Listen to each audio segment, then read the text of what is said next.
Alrighty, welcome to the Slightly Nocturnal Show. Today is May 3rd, 2018, and tonight we're going to discuss the new Marvel movies, Black Panther, and then of course Avengers Infinity War. I'm joined by the almighty and powerful Thor. What's going on, man? How's it going, Doc? It's going good, man. So you saw these movies before I did. And you've been itching to talk about them, right?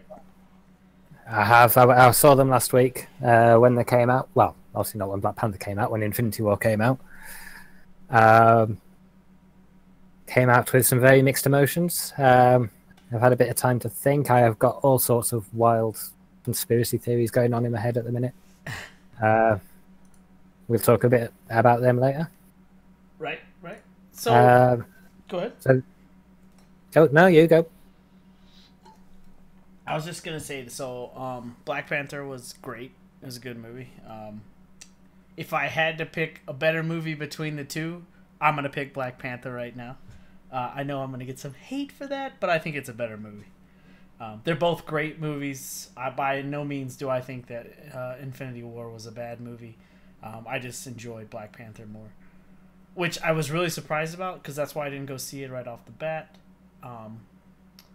Because all the hype around it. Do you remember that, Thor? All the hype around the Black Panther? I know, it was massive. It's like I remember seeing Facebook posts, it's going to beat Titanic and Avatar and everything. And that's what turned me off about it. I was like, there's no fucking way this movie's that good. And to me, it's not that good, but it was a good movie. It was a great movie. Infinity War in its own right was a great movie. But like I said, if I had to judge between the two movies, I'd pick the Black Panther movie. It was just, I don't know. It was just different and awesome. So what about you? You've seen both of them. Do you like Infinity War better over Black Panther? I do. But then I'm a huge MCU nut. So I've been following these for the last 10 years since Iron Man first came. And, well, Infinity War is just half of the culmination of like everything this has been building up to. Right. I totally get what you mean about Black Panther being a better movie. I think a lot of the reason for that is probably because it was actually a fully rounded story in itself. It was a movie that you could go and see without having seen anything else, whereas Infinity War, it's like you needed to have seen at least some of the previous movies. Oh, that's exactly how I thought last night when I was in the theater. I was thinking, God, if somebody's like, even if you missed one movie, you're like, who the fuck is that person? You know? Like that you know what I'm saying? Like what's that Bucky guy? You know, if you didn't know if you hadn't seen he was in two of the movies, two now. Yeah, the last two Captain America ones. Yeah, if you missed one of those movies, you might be like, who the fuck is that guy?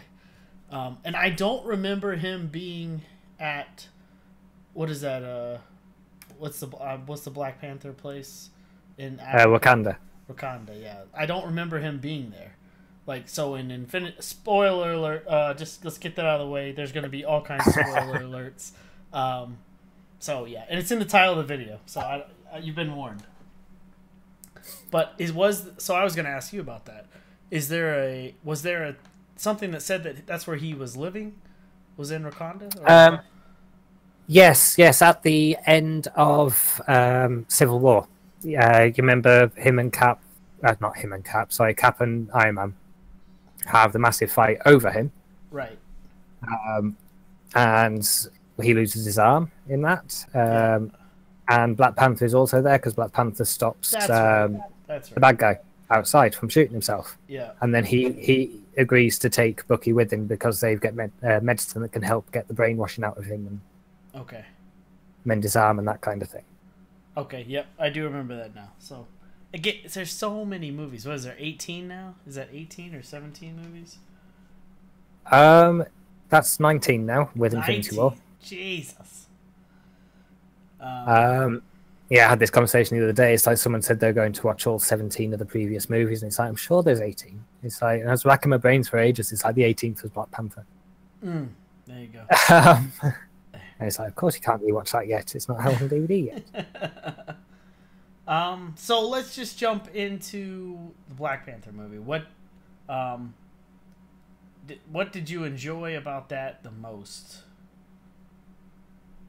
Did you enjoy how it that different it was. it was just it's like it's a movie in its own right. I agree with you that you could just see you could watch that movie without seeing any of the other Marvel movies and be just fine. And Yeah, and it flashed enjoyed out a lot of characters. I mean, Black Panther, the only time you'd seen him before that was in Civil War, trying to catch Bucky, basically. right. You didn't really get much of his story or anything, so it was interesting to see where all that came from. I never read any of the Black Panther comics. Have you read them? No, I've got a bit of a confession to make there. I've never actually read any really of the comics. Most of my knowledge comes like from within the movies themselves, and then other bits and pieces that I've read online. Although I do have to say, after Infinity War, I do plan on going and buying the them storylines, because I'd love to see how they actually play out in the comics, because I know it's different. I know they like to make things different. So in DC, isn't okay? Wait a second. The what do you call it? Where Deadpool and all them. That's DC, right? No, Deadpool's Marvel. Deadpool's officially under the X-Men banner, which is currently being waved by Fox, but hopefully in the process of getting moved over to Marvel. Okay, so that's what I'm talking. So the X-Men, they have like novels, you know, like literally like books, and I've read several of them growing up. Does like Captain America? Did they have those kinds of things or not, or is it just strictly comics? No, there is graphic novels as well. So you go into bookshops over here in the UK actually do stock graphic novels and anime and all that now, and they've got quite an extensive range, especially since the popularity of these movies has taken off. And they're like full blown like novels, like, you know, several hundred pages a piece. Well, graphic novels. Okay.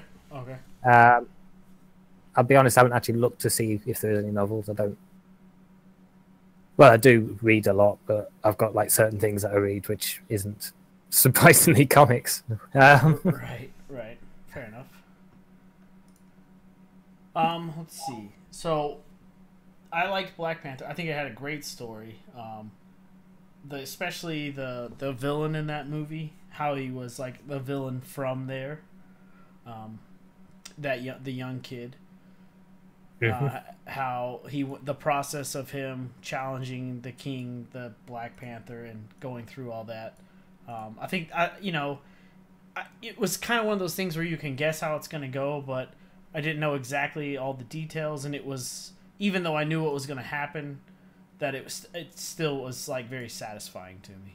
So, if that makes sense. It was. It kind of rang a theme with me of, you know, how there's all the what's the word? Extremist terrorism going around at the minute. How it's just like one idea planted into the wrong person's minds and can lead to a revolution, kind of thing. Right, and that's basically how that movie was, right? Like that kid was kind of like, he had a job like I had in the military, and he kind of took that job and he like basically elaborated on it with his own ideas, if that makes sense. Yeah, it's like it was still holding true to like the Wakandan values, but it was with that twist on them, like, well, kind of like again with are they even called Islamic State anymore? I don't know what they're called anymore. They keep changing the name. Oh, but it's yeah, kind of, I got you. Like a similar grain to that, if you know what I mean. Yep. It's how this kind of thing starts. Exactly. So, it was cool how he went to the I knew that what is it, the snow, the tribe that lived in the mountains in the snow that didn't have any of the tech, you know. I knew that they had found him. Like, I knew that was the deal. But I really thought that girl was going to, once she picked that flower, I thought she was going to take it. Like, when the queen mother, like, suggested that she eat it, I thought, oh, that's it. She's going to do it, and this is how it's going to all go down. But then I started to think like, oh, if she takes it and there's none left, like how does the Black Panther get his powers back? So, and that was something new to me. So they like go to this challenge and they get their powers drained, and then they challenge somebody. So. Yeah, so it's like actual Mortal Kombat. Right. I mean, one thing skipping to the end a little bit here, it's like one thing I didn't quite understand in that film is, you know, the final battle Of between T'Challa and Killmonger. Yeah, yeah. The one on the train tracks. Yeah. It's like, why are you taking him there just to strip you of your suit's powers? It's like, I want to see like full on like warfare with the best of your abilities from both of you here. I don't want you weakening yourself. We've had that fight already at the beginning and you lost it. I thought that maybe he took him there because maybe he knew that he was stronger and that this was the only way to beat this younger version of himself. Does that make sense? I guess, but it's like you spent the whole time building up to like how powerful these dudes are in these suits, and then you're just not going to have them fight in these suits. Right. Fair enough. Fair enough. I liked how they're in the Infinity War, how there was lots of the Black Panther characters in that movie. That movie must have cost them a fortune to make, all the stars that they had in that movie. Yeah, I think I saw something recently, somewhere in the region of 680 million. Jesus Christ. We were talking today, and we always have show notes. I'm looking at your notes here. We're talking about absent characters. Let's talk about that. So let's go into the Infinity War movie, and let's begin with the absent characters. Yeah, it's like this was always billed as like the movie that brought all of our Marvel heroes together to fight together for the first time, and there was a few names that were missing there. And it's like, where's Hawkeye? It is explained in the movie. There's one line which references it. It basically says he's retired. He's had enough of fighting things. So, and that's been kind of like leading up, right? Like that's been kind of building. In the last Avengers movie, they basically had to go drag him out of retirement to go with him, right? That was, I think, on the Thor movie, right? The last Thor movie. They went and got him at he was at him and his wife's house. Was that the movie? No, he's in he's in Ultron when they were on the run. Okay.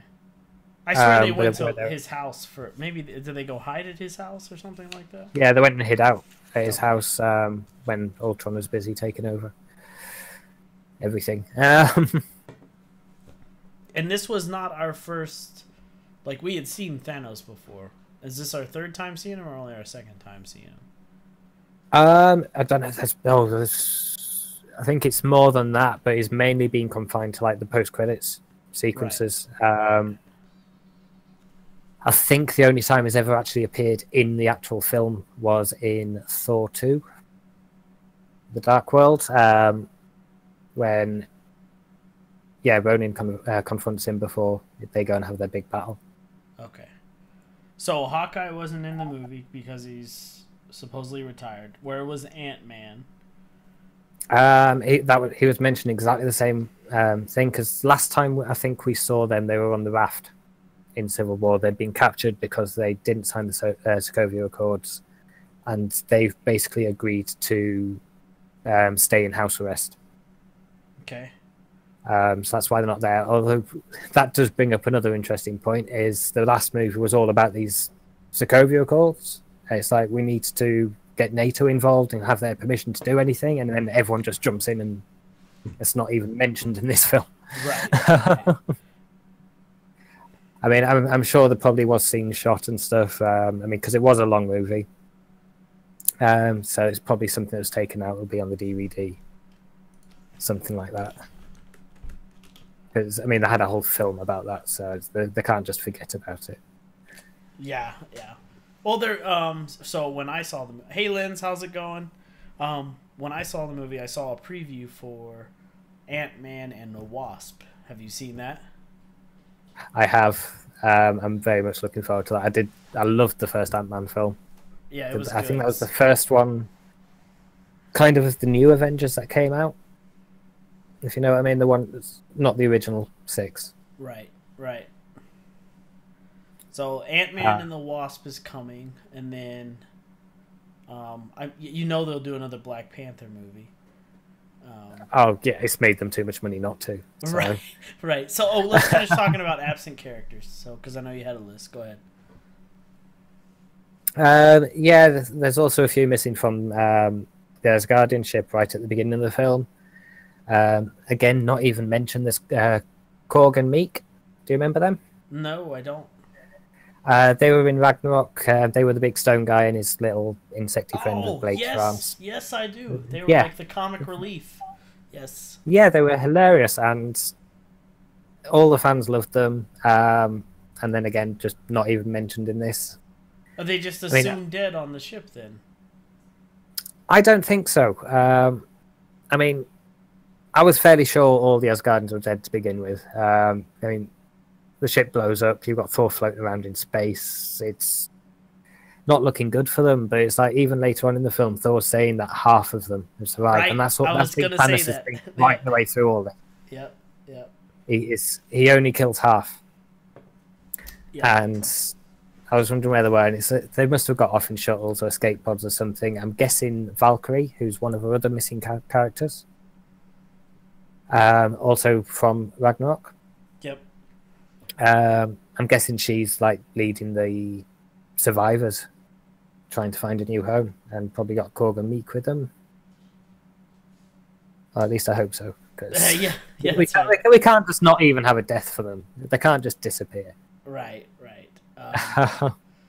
Okay, so let's talk a little bit about the movie, and then we'll talk about like our theories and the ending. And so I didn't expect Thanos to get all the stones in this movie, which happened. He got all of them. Yes, the bad guy won. Go ahead. I was just saying the bad guy won. It's like, how often do you see that in Hollywood? Right, right. Especially in like a superhero movie, right? So he gets all the stones, except I'll put an asterisk on that and be like, did he really get the time stone? Maybe, maybe not. Did Strange really give it to him? So and that goes into the theory thing a little bit, which we can hold off on. What's the guy that runs around with Strange's name? The Asian guy. Wong. Wong. Okay. So I never. So after the street battle at the beginning, you never see him again either. Right? Like I never saw him again. No, I don't actually know where he went off to. That's one of the things I'm gonna have to rewatch it for, actually. Because he said what he was doing, because the Hulk asked him where he was going, and I tried to think all day of what he said, because he gave like a very specific answer, like I have to go watch something because the time thing is gone. So he was going to a specific place. And then who are these children of Thanos that have like immense power? Who are these people and where do they come from? Do you have any background on them? I've got little bits and pieces that I've picked up, basically for them. They are, I think in the comics they're called the Black Order. Okay. And they're basically his generals. There was 4 of them in this, wasn't there? I am going to have to do some very quick research.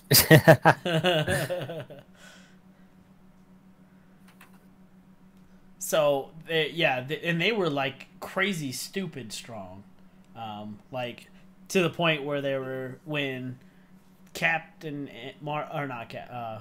Iron Man and Spider-Man get on that ship with them. They like that guy just is like tossing them around like it's going out of style, and they basically have to like outsmart this guy, not outfight him. They have to like outsmart him to get him out of that ship, where.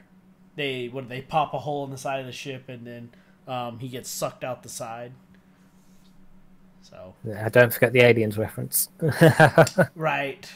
That's one of the things I love about this new Spider-Man is that all the pop culture references is chucking in. Yeah, the young kid, and in fact, Iron Man makes fun of him for it. He's like, if you make one more fucking pop culture reference, so kid's seen too many movies, that kind of thing.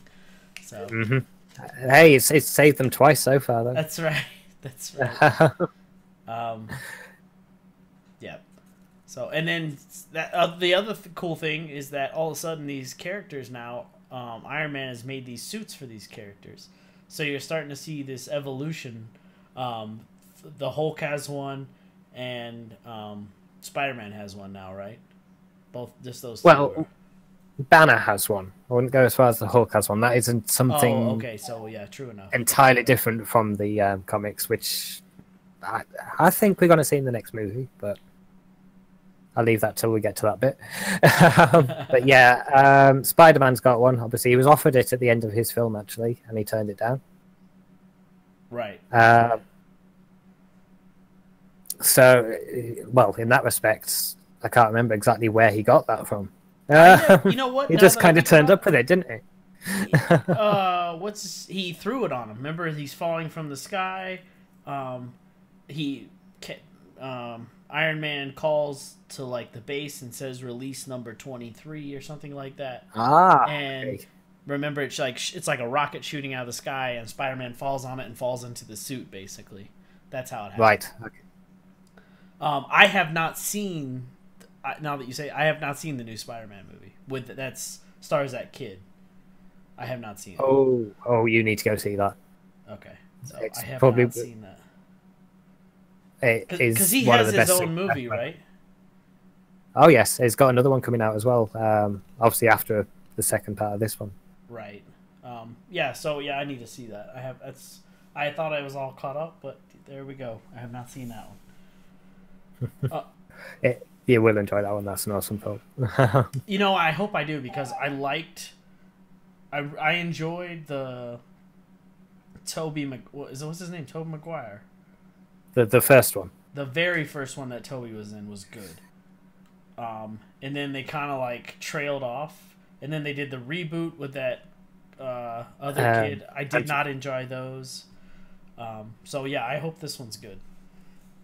I did enjoy the Andrew Garfield ones. The only problem I had with him is I thought he was too cool as Peter Parker. Peter Parker's not supposed to be cool. Fair enough. So just a rabbit trail, because I love Spider-Man. Like I know a lot about him. I've read shit tons of comics growing up about Spider-Man, and like Doc Ock and the Sandman and all that stuff. And Venom. Venom is like probably one of my favorite villains ever. And so Tom Hardy is gonna play Venom, and the trailer just was released this week. Have you seen it? I have, yes. What do you think about that? It looks really interesting. It's like it's a bad guy movie, and you don't ever get them. I'm struggling to know what to make of it at the minute, because there's no hero to beat him. It's just him, as far as I know, isn't it? I saw a second trailer last night, a different one that I hadn't seen before, for Venom, and it was at the end. It was like, what did it say? A villain hero. That was like the last line of the trailer. I was like, oh my! And I love fucking Tom Hardy, and I love Venom, and I think like that he's gonna be an epic Venom. So, and I really can't wait to see him involved with the Avengers, because that does happen in the comics. So, I think Sony still have the rights to it. I mean, I know they've still got Spider-Man, but that's just an agreement thing. But that doesn't extend to Venom, as far as I'm aware, just yet. Right. And obviously they might come to an agreement about it, but surely they will. It will just make money for both of these studios, right? Well, I think they've learned that with Homecomings, yes, with the last Spider-Man one. So, hopefully so, yeah. But yeah, the new Venom looks. If you haven't seen the trailers, folks, like go YouTube it right now. It's fucking epic. It definitely like. It's gonna be a very dark movie, which I think how it should be. I think Spider-Man should be a little more dark than it is. but whatever. I mean, I love Spider-Man. That's why I was disappointed with how the Tobey Maguire ones and then the Garfield. What's his name? Andrew Garfield? Is that his name? Andrew Garfield, yeah. Yeah, I don't. The movie story was good, but I just didn't enjoy him as. I guess I kind of agree with you. He's kind of too cool to be Peter Parker, so I agree with that. Okay, so enough about that rabbit trail. So let's go into. Where do you want to start here? Start at the beginning. So okay, yes, opening scene, heartbreak ensues immediately. Straight away, it just does not let up. It did not. It was like the pedal to the metal the whole fucking movie, right? Do you agree with me? Like, it was just they open up the movie and smack you in the face, the double tap, and then they just don't let up the rest of the movie. So talk about the first part of the movie. So first part of the movie, you get Thanos appearing on the Asgardians' ship. Well, you kind of get that at the end of Ragnarok with the post-credit scene. So he's there for the Power Stone. Not the Power Stone, the Space Stone. He's already got the Power Stone, which you never actually see him getting. Right. Where does he... Well, now, backtrack for a minute. Where did he acquire that from? Do we know where he got that? Yeah, that was in the first Guardians of the Galaxy film. That's the orb that Star-Lord got at the beginning, and at the end of the film, they put it under Nova Corps protection. Right. Okay. Fair enough. And it's basically hinted in the movie that his orb really basically decimated that planet. I'm assuming killing half of them. That's never actually mentioned. Right. But and yeah, he's taken the Power Stone from there already. It obviously is after the Tesseract, which was in the Asgardian's vault, in Odin's vault. Which, again, you weren't told explicitly. It's kind of hinted at that Loki stole that from the vault when he went in there at the end of the film. Right, because Loki ends up having this space stone with him. Yes. At the end of Ragnarok, he goes back down into the vault to put Surtur's crown onto the Eternal Flame and hence give him all his power. Right. Seemed like a really strange place to store the crown, but never mind. Right. And it's like, while he's there, he has a lingering look at the Tesseract, and then it cuts away. But yeah, he's obviously taken that. Being on the ship, he hands that over to Thanos. It's Loki. You can never tell what he's going to do, whose side he's on. Go into a big, massive speech about how he's Prince of Asgard, God of Mischief, and all that, and then attempts to assassinate Thanos. Right. And I was really not expecting this right at the beginning of the film, but Thanos then kills Loki. Yes, just I couldn't fucking believe it. Just I was like, I was almost speechless. I was like, oh, wait a second, what the fuck just happened?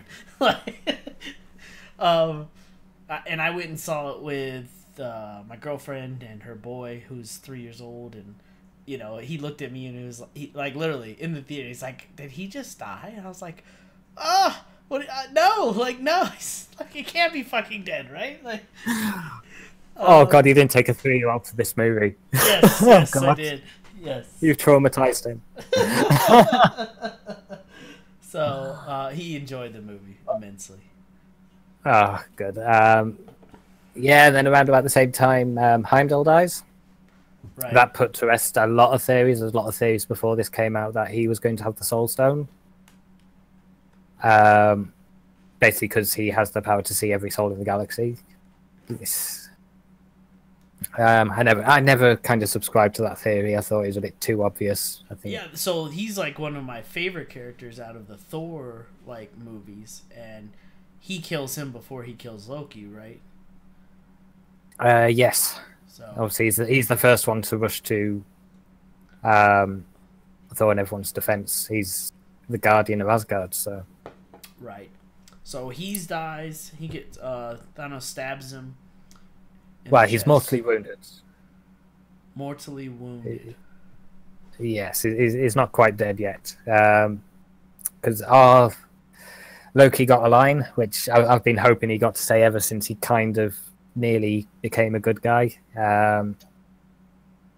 Obviously, Thanos isn't treating him very well, and it's like, oh well, yeah, we've got a Hulk. Right. And obviously, that has been the get out of jail card for so many Avengers movies. Is that the it's Hulk, like, right? Yeah, it's like the first Avengers film. You've got giant space whales coming through a portal in the sky over New York. So it's fine, we've got a Hulk. Then you've got Ragnarok. It's like they've got a giant wolf. Oh, that's fine, we've got a Hulk. That's fine. Off you go. And this film, Loki needs the Hulk. The Hulk comes and gets his ass absolutely handed to him. Yeah, he does, doesn't he? Just up and down that fucking spaceship. And that's when what's-his-face tosses him through, like, basically tosses him in, what do they call that? The rainbow, I call it the rainbow fucking portal, but what's the official name for that thing? Don't throw these things at me. But, yeah, so he tosses him out the ship, basically, and sends him to Earth. He sends him to Earth. And that is how we come to the scene of Doctor Strange. Because that's where the Hulk falls into his house when Strange and so-and-so, what's his name again? The Asian fella? Juan. They're discussing about who, basically Juan's like tricking Strange into buying him lunch. So, which is, I always find funny. He's trying to, so the Hulk falls through the stairs. And that's, so right at the beginning of the movie, the Guardian of Asgard dies, and then mortally wounded, and it's like in his dying breath, he calls upon the dark gods to allow him to send Hulk back through the Bifrost, is what it's called. Bifrost. That's right. Back to Earth to send warning. And yeah, and then. You get Thanos killing Loki. He snaps his neck. You hear the neck snap. You see his body go grey. This isn't an illusion this time. So you think? Do you think Loki's really dead? Like dead? That's it. Not coming back. Dead. I thought so. I did think so. I've begun to see a few things, like little plot holes that there might be for him to try and get out of it. I mean, there's he does disappear for a few minutes in that scene. You don't know where to. Right. But the thing is, everything we've seen of him so far, any of his projections, you just pass through. It's like you can't actually hold them. So it's like you see his neck snap. It's like there's no getting past that. So the only thing that I questioned about that is, if you remember, it was very important that they brought Thor. When anybody died, it was very important to bring their bodies back and do that ritual for burying them so they could go to Valhalla. And Thor said nothing about getting Loki's body back, ever. When the Guardians found him, there was no talk of that ever. To be fair, Loki wasn't an Asgardian. He was a frost giant. So same rules maybe don't apply. Maybe not, but you would think that Thor would be all about keeping his brother's body. But maybe, I don't know. To be fair to him, he has had a really bad week. I was trying to work this out the other day, because it's obviously you've got the events that happen in Ragnarok, which only happen over the space of a couple of days, I'm sure. Right. And then they get away from that on this ship, and it's like straight away Thanos' ship appears. So this is a very bad week for Thor. He's already lost his father. He's lost his home. He's lost his eye. He's lost his hammer. He's now lost his brother as well.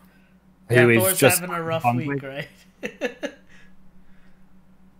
And I feel bad for the guy.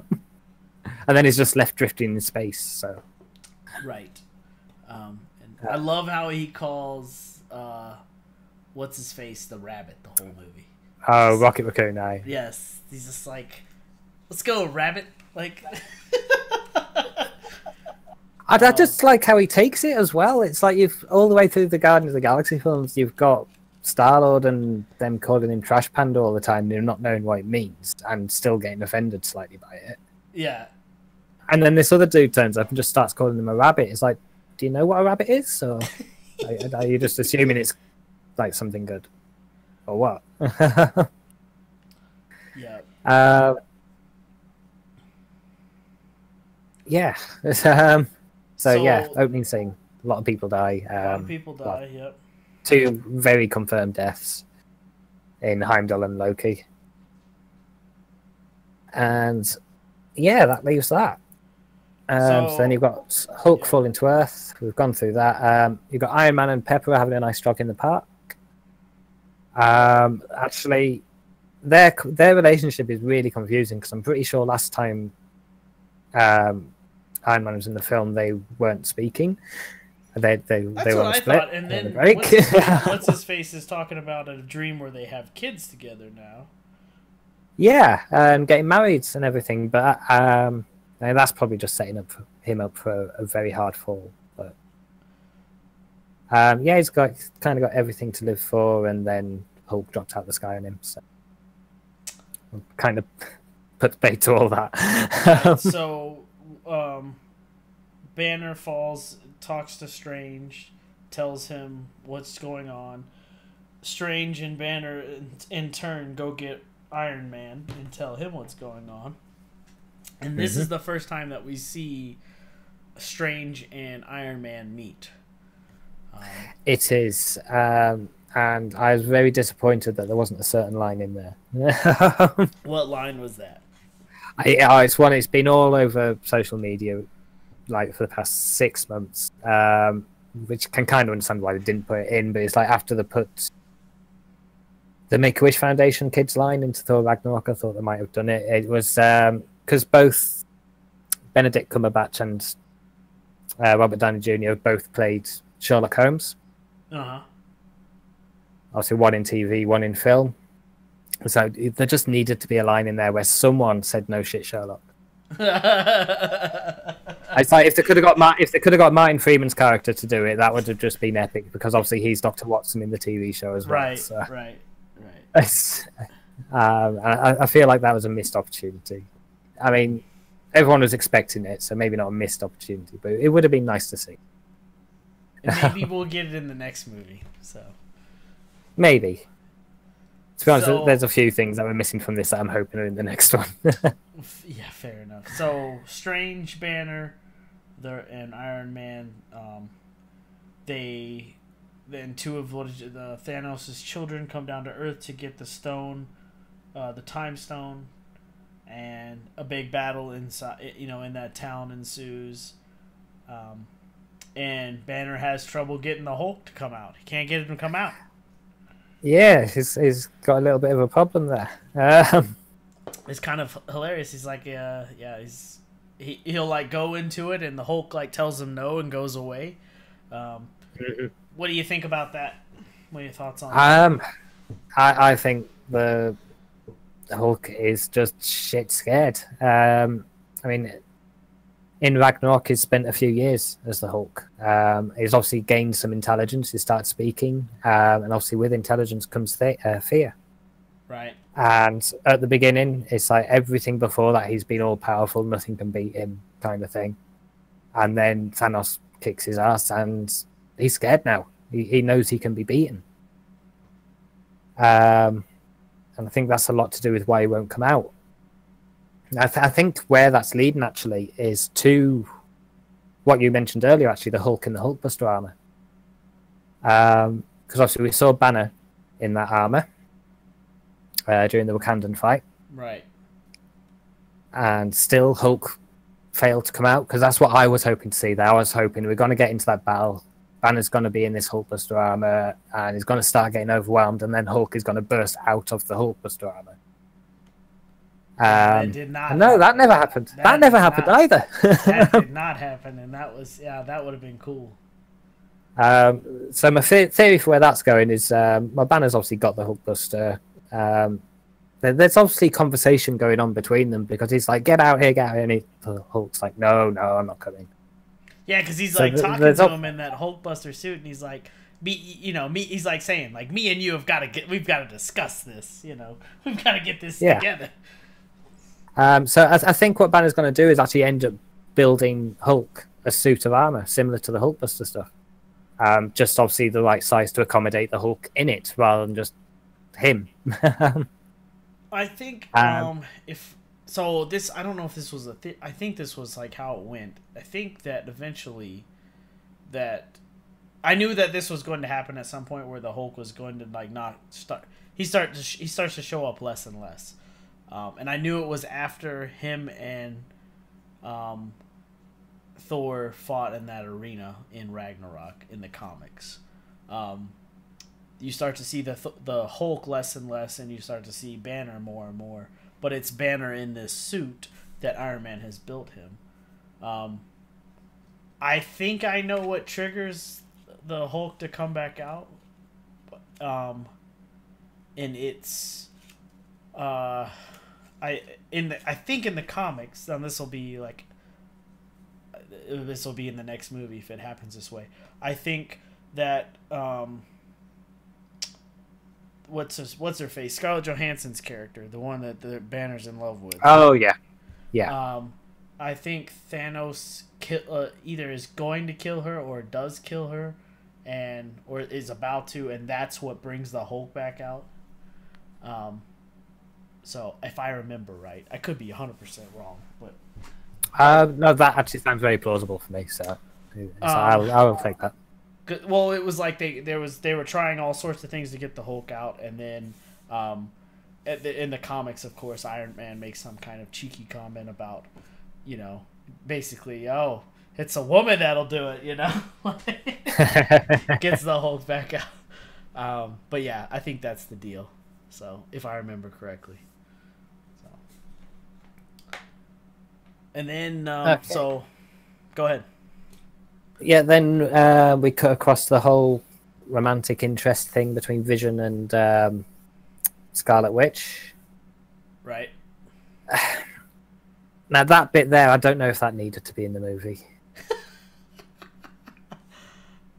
So that was there to lead up to the more of Thanos' children coming looking for another stone.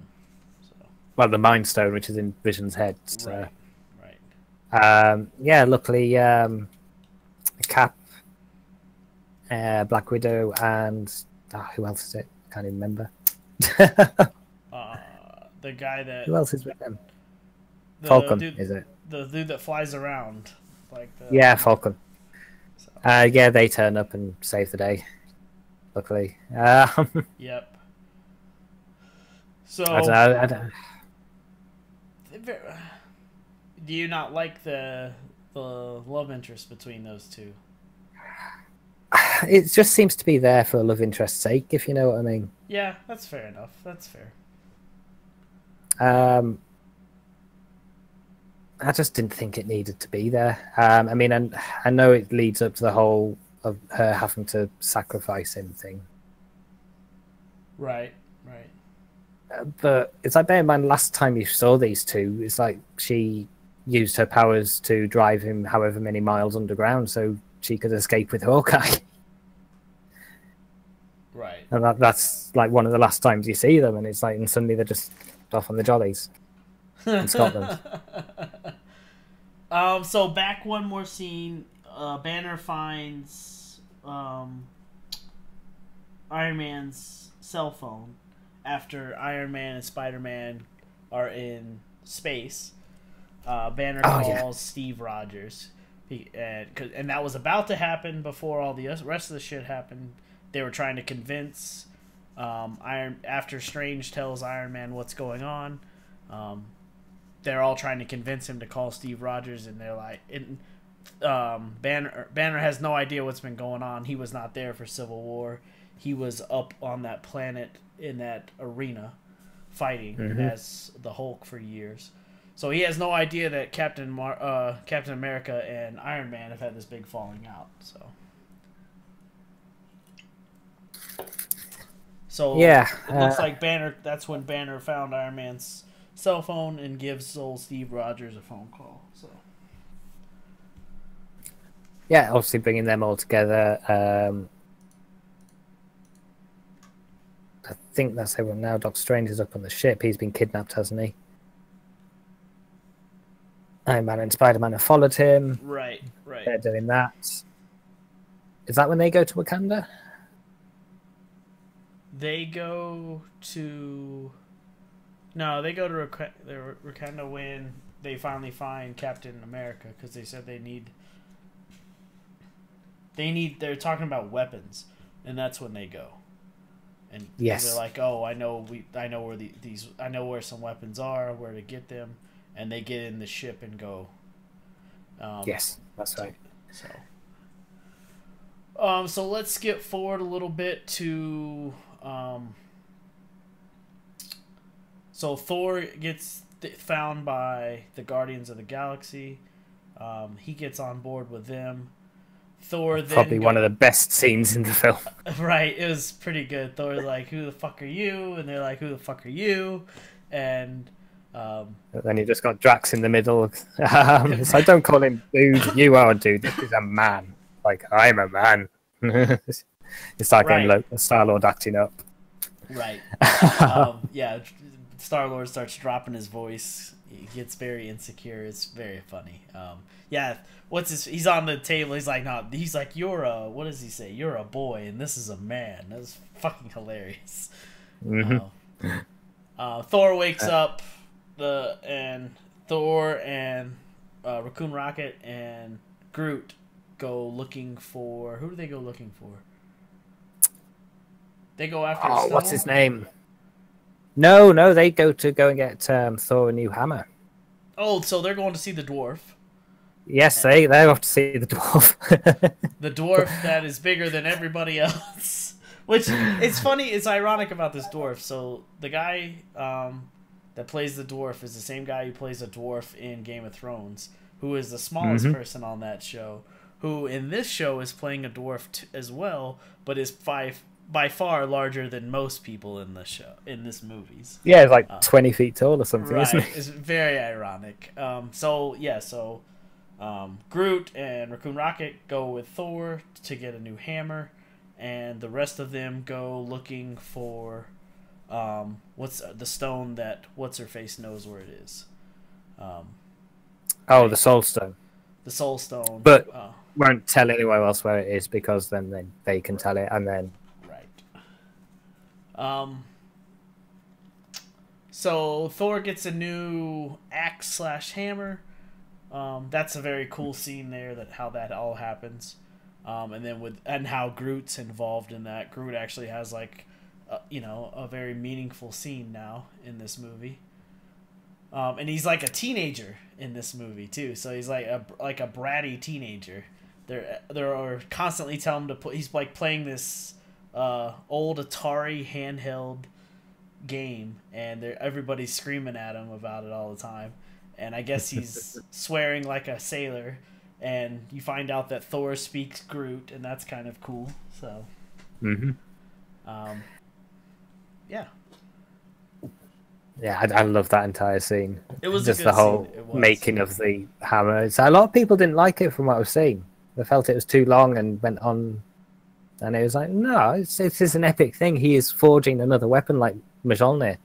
Right. It's like it has to be an epic process. You can't just go and make one. It's like, yes, you need to use the heart of a dying star to melt the metal and all that. It's like, yes, you should. Interesting fact, actually, that character Peter Dinklage played is actually the guy that made the Infinity Gauntlet. Oh, nice. Hey, what's going on, Mickey? Hey, Mickey. Or Mikey. Whichever. Yeah, Mikey, Mickey, yeah, I apologize if I got it wrong. So, yeah, he did, didn't he? He did that. And it's an interesting process how they get that Thor, has to hold open that, what do you call it? Yes, there's no health and safety executive in space. Fair enough.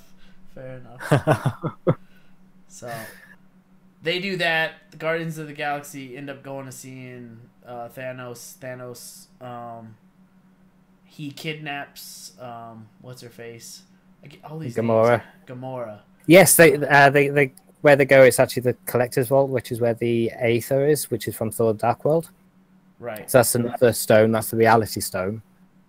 When they show up there, it looks like everything's normal. It turns out Thanos is there waiting for them. He's just using the Reality Stone to make it look like normal. Right.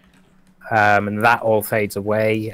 You get Drax and Mantis charging towards them, and he uses the Reality Stone again. He turns Drax into just like a pile of cubes, and Mantis into ribbons, which is that's actually a frame directly from the comics. And yeah, it's like before this, Gamora has made Star-Lord promise her, it's like, if Thanos is going to take me, just kill me. Right. Because I know stuff that he cannot know, like where this soul gem is. So obviously there's the heart-wrenching moment there. It's like, doesn't want to kill her. He pulls the trigger and Thanos just turns all his energy blasts into bubbles. Right. So Mikey says that Chris Pratt as Star-Lord is his favorite character. Yeah, he's a good character. Chris Pratt does a good job playing Star-Lord. I expect them to make more of the Guardians of the Galaxy movies. I think they'll have more of them. So. Well, there's at least one more confirmed already. That's hopefully going to be introducing Adam Warlock. Right. Right. That was teased at the end of the second one. Right. But cast isn't necessarily going to say the same. It's like in the comics, the Guardians of the Galaxy do change quite a lot. Yeah, they do. They do change. So a little bit of an Easter egg from Guardians of the Galaxy 2 is Sylvester Stallone's character who confronts Yondu. Yes. And the squad he's with, they're actually the original Guardians of the Galaxy. Yep. And the dude with the arrow, I like him too, but he died in the second movie, right? He did, yes. He got an epic funeral. Yes. Mary Poppins, you mean? Yes. I love those movies just for that. They were just epically awesome movies. Maybe it's because I identify more with the music and those things that's in those movies, but yeah. Are we gonna do one of these for Jurassic World Fallen Kingdom? Okay, so confession time. I have said this before, but I have something very important that I need to do, and I need to watch all the Jurassic Park movies because I have yet to see any of them, even the originals. I saw previews for Fallen Kingdom, and I'm gonna watch them all. I can't do it I was thinking about doing it this weekend, but I cannot do it this weekend. Still in the process of moving. I'm gonna go see it, but before I go see it, I'm going to watch all the other ones. Yeah, we're gonna do the same thing. Are you down with that? Yeah. The next film I'm looking forward to is Deadpool, but yeah, that comes out in May. I think we should do this again. Maybe we can get Bo back on here because he likes the Jurassic stuff. So maybe all three of us can sit down after we all go watch Fallen Kingdom, and I promise I'm gonna go. Before I watch Fallen Kingdom, I'm gonna watch it in theaters. We'll do the show, and I'll watch all the Jurassic Parks. I should do a movie stream and let everyone watch it without me. Yeah, and then so we need to get to the theories because we're at 55 minutes here. Deadpool 2 is going to be epic. The other movie that I'm really looking forward to, other movies, half of you probably won't give a shit about it, is I'm looking forward to Uncle Drew, which is a basketball comedy movie. It looks fucking epic. And then Solo, the Han Solo story movie. I've seen several previews for it now. It looks fucking awesome. He is my favorite character in the Star Wars saga. So, yeah, I'm really looking forward to that. All right, so take us to the end real quick. Thor, tell us a brief synopsis how the movie ends, and then we'll get to the theories.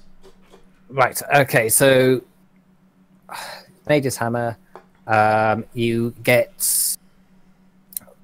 Who is it? It's Iron Man, Spider-Man. it's reconnecting. Let's just keep going. Okay. All right, so sorry guys if the OBS had a problem. We're just talking about the end. Thor's talking about the end of the movie, and then we're gonna get to the theories. So sorry about the delay. I don't know what the heck happened with OBS. Right, yeah. So you got the crew on Titan. Just go through that again. That was Iron Man, Nebula, Doctor Strange, Spider-Man, Star-Lord, Drax, and Mantis. There we go. They all get into a battle with Thanos, who is turned up there for the Time Stone.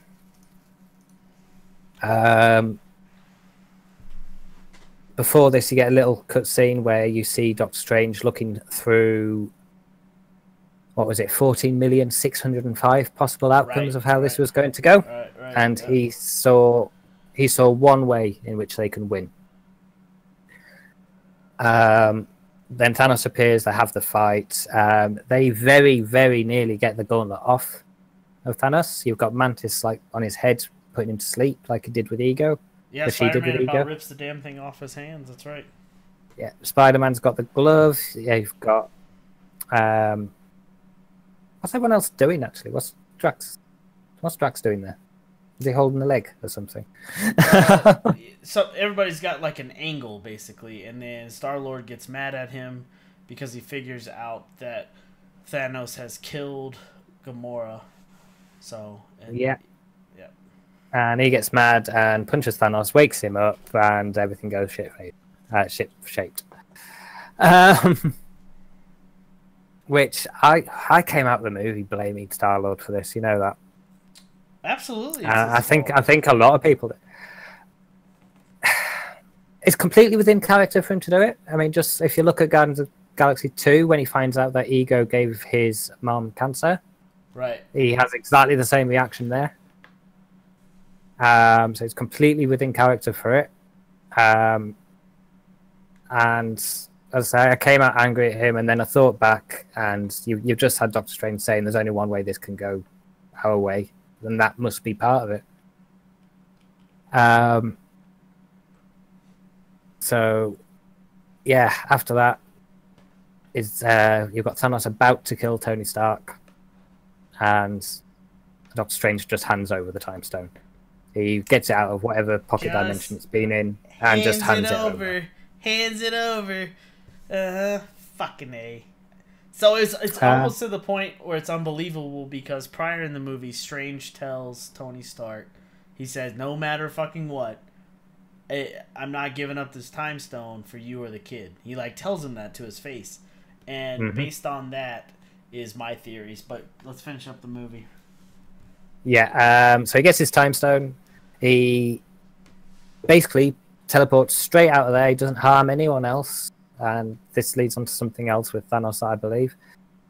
He goes straight to Wakanda, where there's a massive battle going on. I believe we've skipped a bit of the battle there. Yeah, Wakanda forever. Wakanda forever.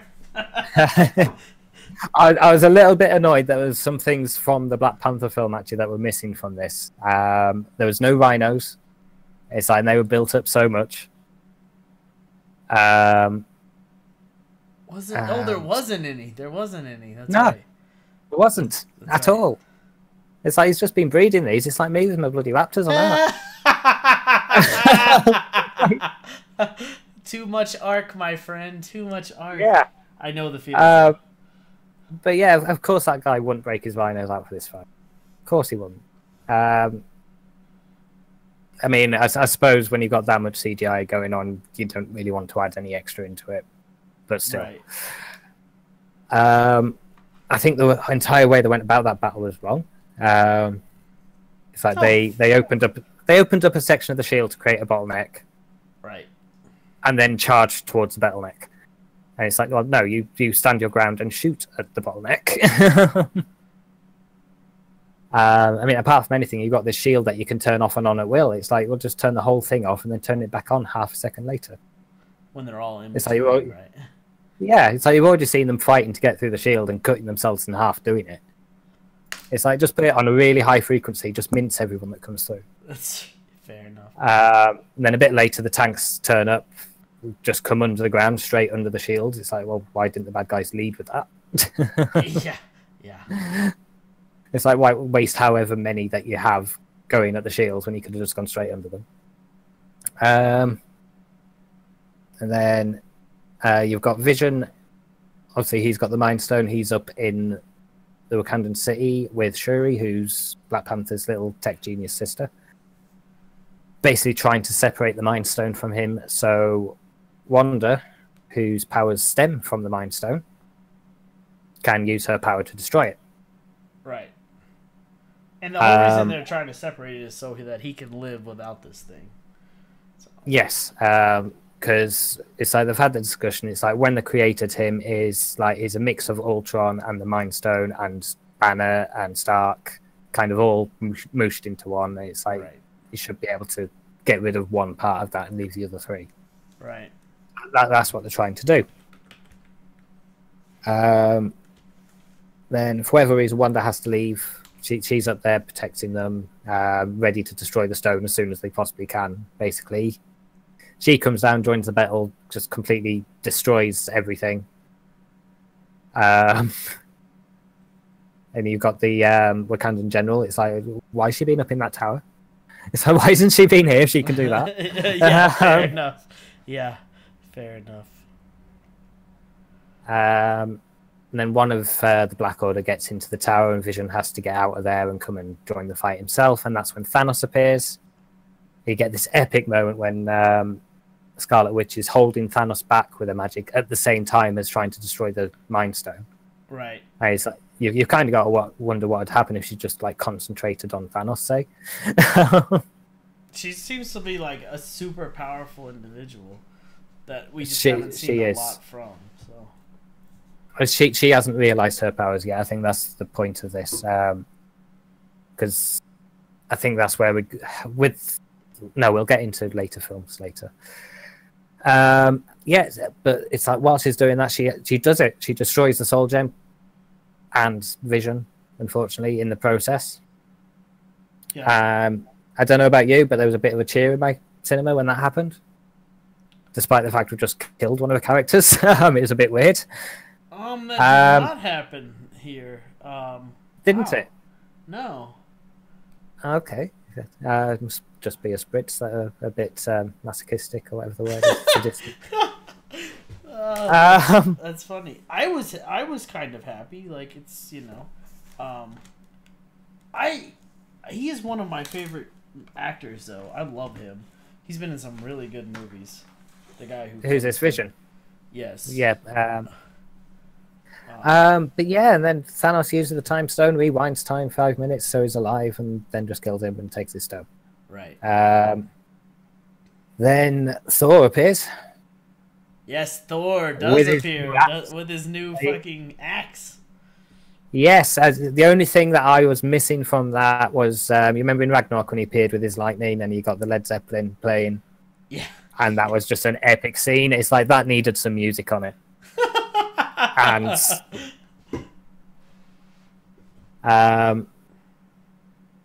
he destroys a lot himself. He throws his new axe at Thanos. He hits him square in the chest. You get a little scene in this like orange world where Thanos sees Gamora as a child again.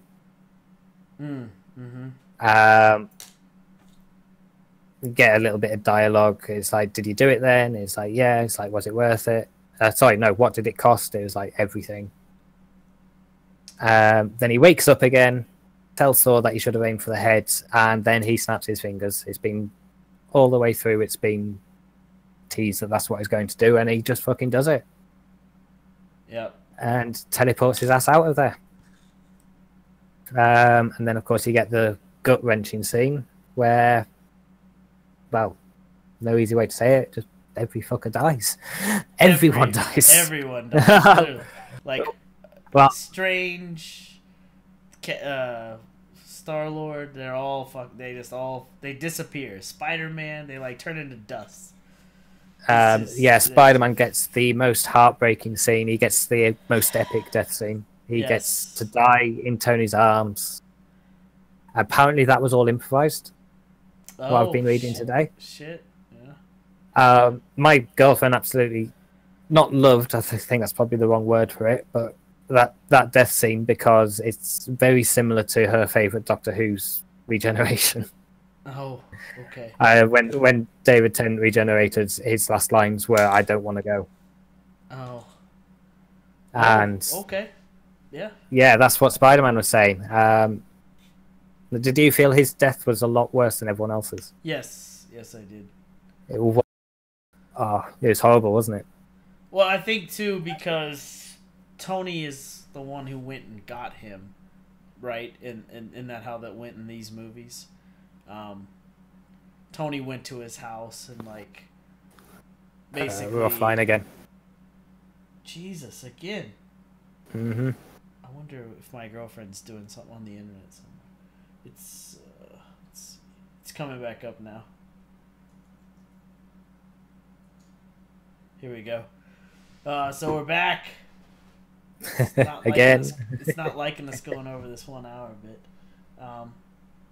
Yeah. So wasn't it Iron Man that goes and like kind of like talks to him about things, right? It is actually, yeah, that's something you'll have missed. There is one line Iron Man says to Spider-Man in the Spider-Man film, which you'll have missed. It is basically telling Spider-Man off for going to do something. I'm trying not to spoil the film for you. Oh, okay. And Iron Man turns up and saves the day.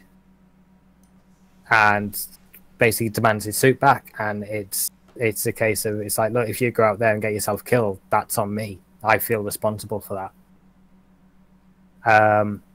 So don't do it, kind of thing. Yeah. And that's what this all resonates back to. I think the reason Spider-Man's death was worse was because of his spidey sensors. He could feel it coming. Oh, it's yeah. like That's... nobody else knew it was happening till it was like halfway done already, whereas he knew like a good 15 seconds in advance that it was coming. He could feel it coming. Yeah, that makes sense.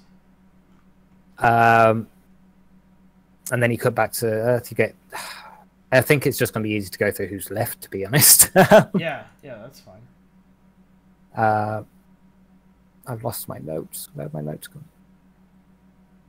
gone? So left at the end, you've got Iron Man, Captain America, Rocket Raccoon, Nebula, Hulk, Black Widow, and War Machine. Now, obviously, apart from Rocket and Nebula, that's our original Avengers. Oh, and Thor. I never put Thor on that list. Thor, yeah, Thor's left. Why did some go and some didn't? Is it because they touched Thanos with their... But Spider-Man wouldn't have done that either, right? Okay. No, it's nothing to do with that. It is... I think you see... In the scene where Thanos first gets Gamora, I think he explains it. He's not out to kill everyone in the universe. He's not out to kill anyone. It's like, if you notice all the way through the film, he doesn't kill anyone unless he has to.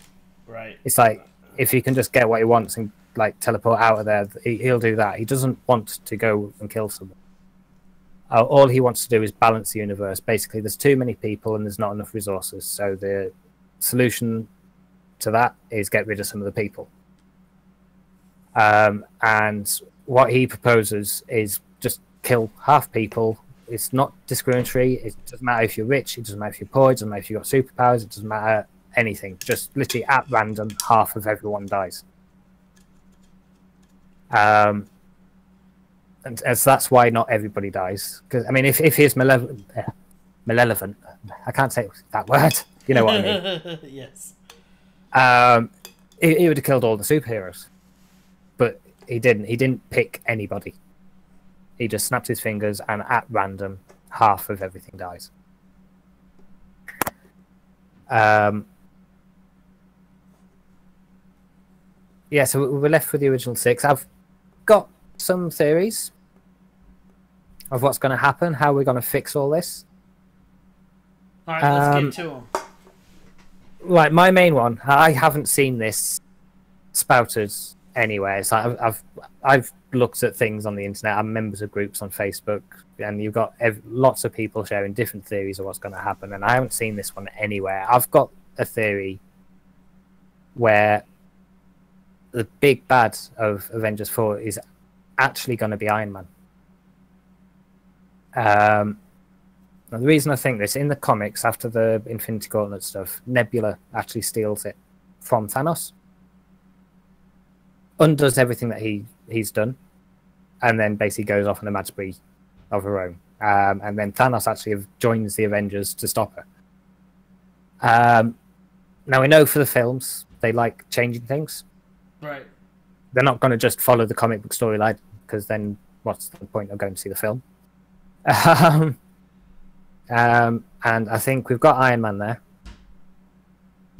We know he's not in a good state of mind at the minute. It's like in one of the previous films, I think it might have been Ultron, I'm not sure.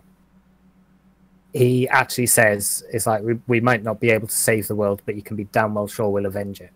Right, right. And that's what he's out for now. He's out for vengeance.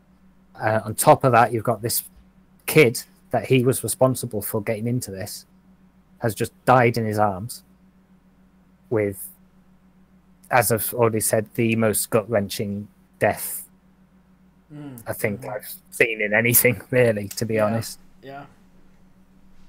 And he's stuck on Titan with Nebula, and we've got to assume the Guardian of the Galaxy's ship.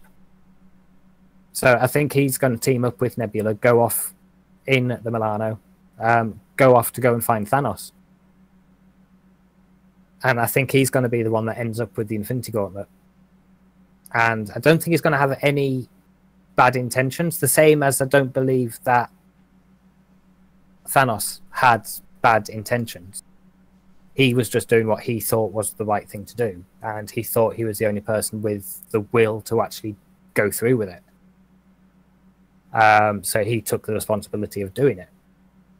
And I think Tony's going to have a similar sort of issue with it. I think if he can get his hands on anything that he can use or improve on, or basically protect the world, or I'm guessing we're maybe even going as far as the universe or the galaxy now, then he's going to try and use it. And we've seen this with Ultron. He gets his hand on Loki's scepter. He thinks, I can use this. I can use this to make a shield around the Earth, and we're going to make this supremely powerful AI that can protect the Earth for us, and it all goes wrong.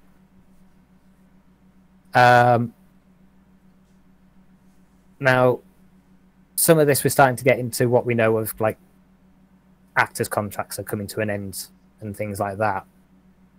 It's like we know Iron Man's contract's nearly up, so this is going to be a good way to get rid of him, I think.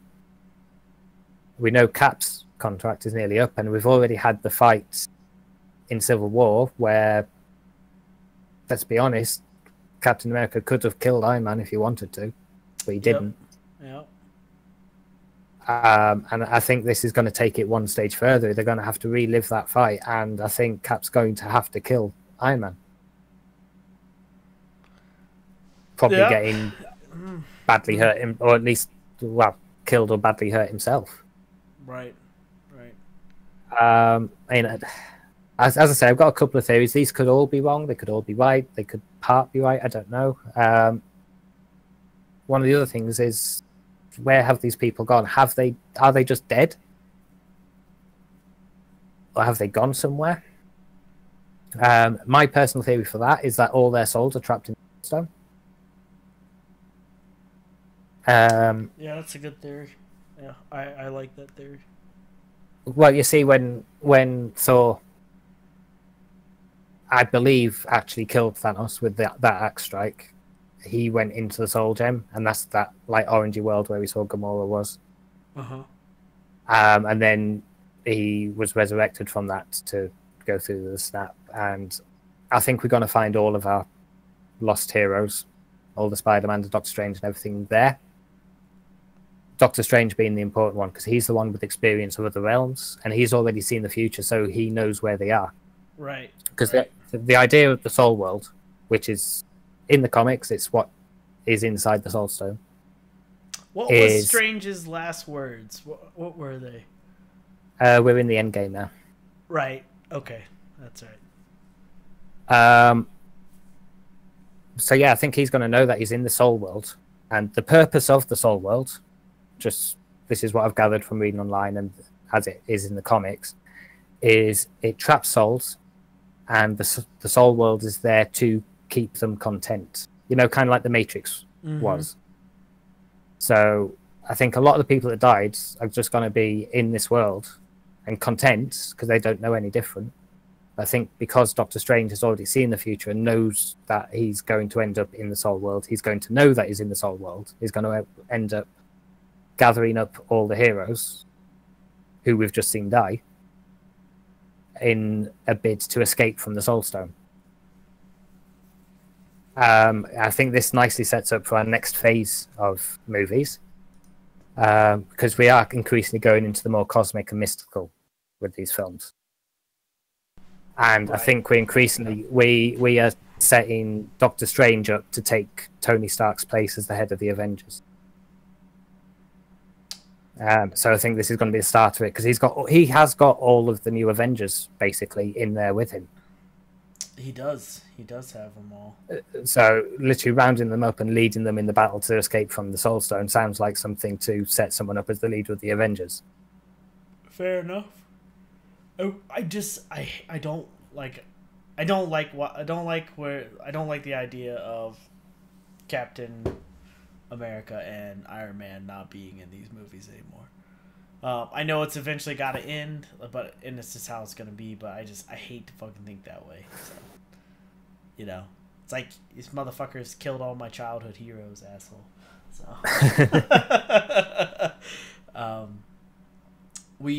so we're way over time. I'll say my theory real quick. I think Strange didn't really give him the real time stone, or something to that effect, or I don't know, somehow altered something. I really don't think he gave him the real time stone. That's what I think. And if he did, something is amiss with it. Or he's done something. He went back in time, or I don't know, and did something real quick. You know how, like him and Loki remind me a lot of each other. Or Loki did something at the very, very beginning, and it's either like a ticking time bomb that is going to happen or already did. So I think there's something like that. Okay. But go ahead. Sorry, you just reminded me of one thing that kind of adds further strength to my theory. Is you saw Doctor Strange go through the 14 million odd possible outcomes. There's only one way they can win, but then he never tells anyone. Right. It's like, surely if you have that, to ask him, and he never did. See, that's where one thing that I think lends strength to my theory is he didn't tell him, because if you were Iron Man and I was Doctor Strange and I told you, we can win this, but we need to let Thanos win first, and then you need to become the bad guy so Cap can kill you. It's like, you're not going to do that, are you? Right. So he needs to let events play out, particularly for Tony Stark, because it is said that he's basically vital to this end game. That's part of it. But on which side is he on this end game is all I'm wondering. Yeah, fair enough. God, I don't mind seeing people turn to the other side. I just don't like seeing them die and not be in the movies anymore. But Robert Downey Jr. is not going to be able to. He's going to want more and more money, and this movie and the next will cost a fortune for Marvel. And it went off. Oh, sorry. It should be coming back up. Should be good to go.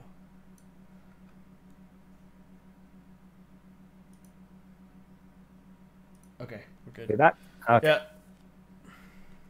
So just one last thing I want to say about Hawkeye, actually. I've kind of forgotten about it. I think he's going to be in the next film. Not necessarily as Hawkeye. It's like we've had lots of teasers and set shots and and theories about he's going to be taking on the mantle of Ronin. Right. In the comics, he does that because his family is killed. And I think his family is going to be some of those that disappeared in the snap. And that is what leads him to come back, basically, and take on the Ronin mantle. Because we have seen him in costume as Ronin, not Ronin. And that is kind of like a bad guy, right? He's an anti-hero. Kind of, because he's more out there for vengeance now, rather than anything else. And obviously that's where you get your likes of like Punisher and Deadpool and the anti-heroes from. So yeah, I think he's going to go down that route. Some interesting set photos that we've seen for the next film as well, which I'm interested to see how they'll play out. We've seen some of the characters back in costume on some of the original sets. So it's like we've seen Tony Stark back in his original Iron Man suit in Avengers in the Battle of New York. We've seen Thor there as well with his wig. Yeah. This led me to another theory, actually, of how they're going to get people back, which was going to be plucking them from the timelines. I thought that might be how they get Loki back, is going back to that battle. But the more I think about playing with timelines, the less I want it to be that, because it's a scapegoat. It's like I've seen people saying they're going to get the gauntlet and rewind time to before the battle and all that, and it's like, well, no, because that makes the entire movie we just watched absolutely pointless. Right. And it's like once people start getting that kind of power as well, it makes any film ever kind of pointless, because you can just rewind it and do it again. Yeah. So I don't think we're necessarily going to get into time travel for bringing people back. The most plausible one I can think of so far is Trapped in the Soul Gem.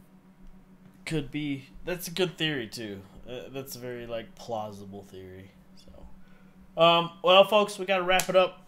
We're almost half an hour over our time. Thanks, Thor, for being on tonight and discussing this. And we'll do some more movies. We will do the Jurassic Park thing, because I need to watch those movies. Maybe a Deadpool one as well. Yes, we should definitely do a Deadpool one.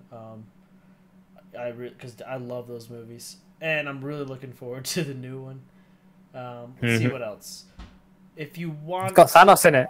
It does. It does. It's called Cable. That's right. And then thanks for watching. Make sure, if you're not already, make sure you push that subscribe button. Helps us out a lot here on YouTube. And tell your friends, share it on Twitch or Twitter, Facebook, all that good stuff. You can catch us in the links on Facebook, Twitter, Instagram, all those good places. Myself and Thor as well, and Bo Machadao. We will be right back here next Thursday with some more good stuff for you folks. Thanks for joining us. Thanks for watching. And guys, keep it real. We'll see you next time.